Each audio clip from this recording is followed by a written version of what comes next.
आप देख रहे हैं संविधान और कानून SK लाइव न्यूज। रजौली थाना क्षेत्र में चोरों ने CID अधिकारी मिथिलेश चौधरी के एक बंद घर को निशाना बनाकर करीब 75 लाख रुपए के जेवरात और कीमती बर्तन चुरा लिए। जी हां, घटना सोमवार रात NH 20 के पास स्थित मकान में हुई, जब परिवार पटना गया हुआ था। मंगलवार सुबह पड़ोसी ने घर का दरवाजा खुला देखा और जानकारी दी, तो वहीं पीड़ित सुभाष चौधरी उर्फ गुड्डू ने बताया कि चोर मुख्य दरवाजे से घुसकर 4 कमरों के अलमीरा और बक्से तोड़कर गहने व बर्तन ले गए।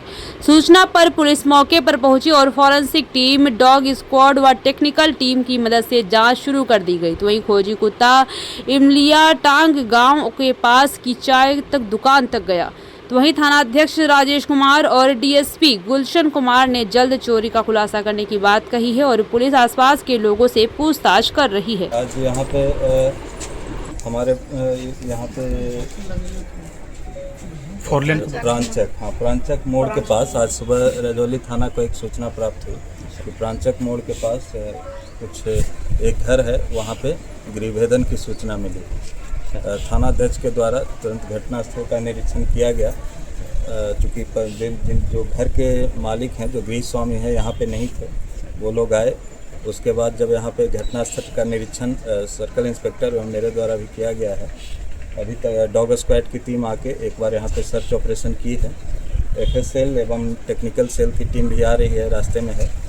आवेदन हम लोग प्राप्त कर रहे हैं, आवेदन दिया जा रहा है विवादी के द्वारा। FIR दर्ज करके आगे का अनुसंधान किया जाएगा। सर, कितना का चोरी हुआ होगा सर? ये मेरे लिए कहना मुश्किल है, लेकिन परिजनों के द्वारा जैसा बताया जा रहा है कि कुछ ज्वेलरी वगैरह है जो कि इनको शादी विवाह में गिफ्ट में मिला था, उसकी चोरी हुई है। लोग अपना आकलन करके आवेदन में जैसा बताएंगे उसके अनुसार हम लोग आगे कार्रवाई करेंगे। मेरा नाम सुभाष कुमार चौधरी है। मैं CID के मद्य निषेध यूनिट में कार्यरत हूँ। वैसे तो मैं भोजपुर जिला बल से हूँ और वर्तमान में मैं PTC ट्रेनिंग डुमरांव में कर रहा हूँ। हाल ही में जो बकरीद का ड्यूटी लगा था, उसमें पूरा यूनिट हम लोग मतलब कंपनी के वो टोटल लोग अलग अलग जगह पे ड्यूटी किए बकरीद के अवसर पर। उसमें हमारी ड्यूटी सीतामढ़ी के बरगेनिया थाना के अंतर्गत लगी थी, नेपाल के बॉर्डर पे। 2 दिन की ड्यूटी थी, 3 दिन की। वो करके हम लौटे, रात में पटना पहुँचे। अपना जहाँ पे फैमिली डेरा था मेरा, वहाँ पे मम्मी पापा का तबीयत ख़राब था।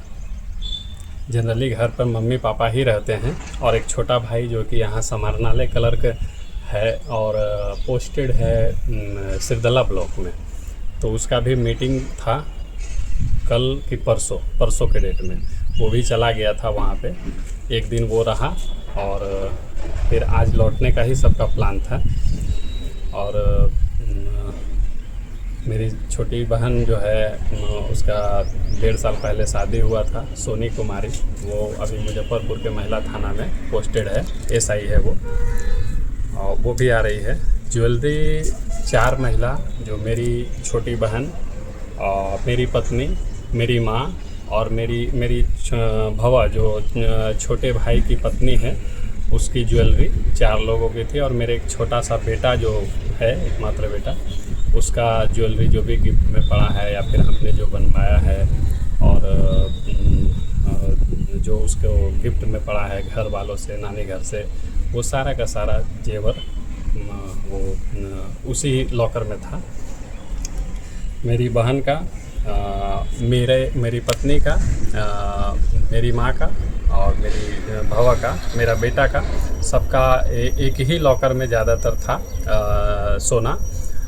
जो भी शादी में पड़ा हुआ गहना और जो बनवाया गया है गहना, बनवाया तो बहुत कम गया था, ज़्यादातर शादी के ही टाइम का है।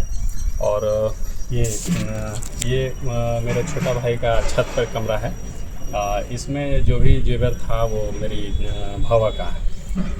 और अभी मैं जस्ट आया हूँ, अभी पूरी तरह से मुआयना नहीं, लेकिन बताया गया है कि पूरा का पूरा घर साफ़ कर दिया गया है। और जनरली वो लोग टारगेट किया है जेवर पे।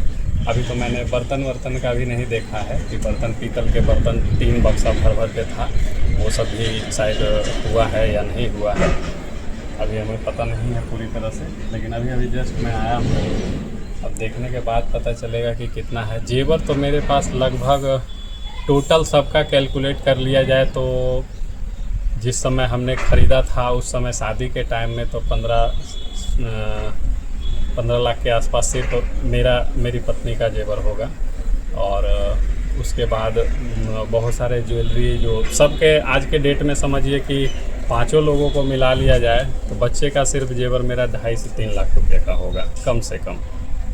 उसका हाथ का 2 चैन था, छोटा छोटा ही है लेकिन चैन था, अंगूठी था, 3-4 अंगूठी होंगे बच्चे के। और बाकी के चांदी का तो अनगिनत है, कहना नहीं है उसका कि कितना होगा, लेकिन सभी मिला करके पायल वायल मिला करके 4 किलो चांदी 5 किलो से कम नहीं होगा। टोटल जेवर कितना का चोरी किया गया है आपके यहाँ से? टोटल जेवर अगर अनुमान लगाया जाए तो 75 लाख से ऊपर का ही सोना होगा, क्योंकि सभी का है। 5 लोगों का है। मम्मी का तो जो उसकी शादी से लेकर के बाद में जितने भी बनवाई थी, बहुत सारे का कागज़ वगैरह तो होगा हमारे पास। अगर वो कागज़ भी अगर ले गए हैं, साथ में ही था ज्वेलरी के, अगर कागज़ भी ले गए होंगे तो क्लियर नहीं हो पाएगा, लेकिन कुछ मेरे पास होगा। जैसे शादी के टाइम में कुछ ज्वेलरी ख़रीदा तो वो मेरे डायरी में रह गया था, तो डायरी वाला जैसे कि वो सब हो सकता है कुछ का। जैसे डायमंड रिंग का सर्टिफिकेट वगैरह था तो वो सब मिल सकता है। तो आपके यहाँ चोरी जो हुआ उसको लेकर के थाना में आवेदन वगैरह कुछ दिए हैं? अभी जस्ट तो पता ही चला है मुझे कि फ़ोन आया, जैसे ही सुबह उठे तो फ़ोन आया। बगल वाले जो घर हैं, देखिए क्या नाम है उनका क्या नाम है बगल वाले घर का? इनके जो पति हैं, हस्बैंड का नाम, ये इनकी लेडी रहती हैं, बिडो महिला है ना? हाँ, नहीं बिडो नहीं है। अच्छा। इनके हस्बैंड जो हैं वो दिल्ली में रहते हैं, फल का बिजनेस करते हैं। अच्छा। और यहाँ 2 बच्चियाँ, 1 बच्चा, और वो खुद रहती हैं। एक और लड़का रहता है यहाँ पे काम करने के पर्पज़ से जो रहता है। तो मिला जुला करके ये लोग 4-5 लोग रहते हैं घर पे। अभी शायद छोटा बेटा भी आया हुआ है। तो ये लोग ही सुबह में फ़ोन किए हमारी बहन को, जो SI है मुजफ्फरपुर में, महिला थाना में पोस्टेड है। सोनी कुमारी। फ़ोन आया, हाँ, सोनी को फ़ोन आया। सोनी हमको फ़ोन की कि भैया ऐसा है कि घर का सारा सामान चोरी हो गया है, कुछ भी नहीं छोड़ा है। जो हमको फ़ोन आया है सुलेखा दी का, इनके नाम सुलेखा है, इनके पति रहते हैं दिल्ली में। इनकी 2 बेटियां हैं, नेहा और मुस्कान। एक भाई है सन्नी, एक राहुल नाम का लड़का यहीं रहता है। ये सब सारे लोग यहाँ पे रहते हैं, लेकिन इन्होंने ही फ़ोन करके हमको सूचित किया है। हमने बोला भी कि रात में इतना तोड़फोड़ हुआ तो आप लोगों को कुछ खबर तक नहीं गई, आप लोग तो छत पे ही सोते हैं, फिर भी आप लोगों को आवाज़ नहीं आया। पूरा टूटा फूटा का आवाज़ है, क्योंकि लगता है कि 10-12 फीट का अंतर है आप दोनों के घर के बीच का। हाँ, ज़्यादा नहीं। हम लोग दरवाज़ा भी खोलते हैं तो आवाज़ से पता चल जाता है कि कोई रात में उठा है। खैर, क्या है क्या नहीं है, लेकिन हमें खबरों के लेटेस्ट अपडेट के लिए इसी तरह हमारे साथ जुड़े रहें और इस वीडियो को ज्यादा से ज्यादा शेयर करें।